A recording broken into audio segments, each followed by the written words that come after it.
Hello বন্ধুরা, আমি আবার এসে গেছি তোমাদের কাছে। আমি স্বর্ণালী, এই স্বর্ণালীর সংসারে তোমাদের কাছে নতুন ব্লগ নিয়ে আবার পৌঁছে গেছি।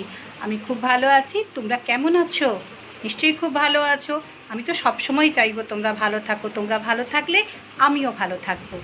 আজকে কি কি রান্না করেছি দেখো। বড্ড দেরি হয়ে গেছে বলতে কিছু সমস্যা, মানে সমস্যা ঠিক নয়, মানে অন্য কাজ করতে করতে আজকে দেরি হয়ে গেছিলো। তো যাই হোক, আজকে কি কি বানিয়েছি তোমরা দেখো। আজকে বানিয়েছি এই যে আমের চাটনি।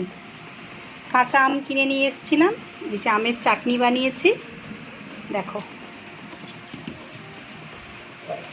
ওটা কেন আগে দেখালাম, যেহেতু ওটা ভাতের সবজি বা পেঁয়াজ রসুন মাছের আঁশ নয়, ওই জন্য ওটা আগে দেখিয়ে নিলাম। লোকে চাটনিটা বলবে, তোমরা বলবে যে চাটনিটাই আগে দেখালে, ওই কারণেই দেখালাম।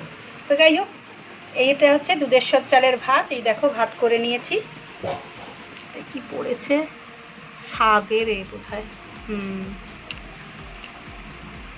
শাকের কুচো পড়েছিল। যাই হোক, আর বানিয়েছি আলু কুমড়ো টমেটো দিয়ে আর পুঁই শাক দিয়ে, ছোট্ট ছোট্ট চারা চারা পুঁই গাছ কাল কিনে নিয়ে এসেছিলাম, 4টে দিয়ে এই যে কুমড়োর তরকারি করেছি।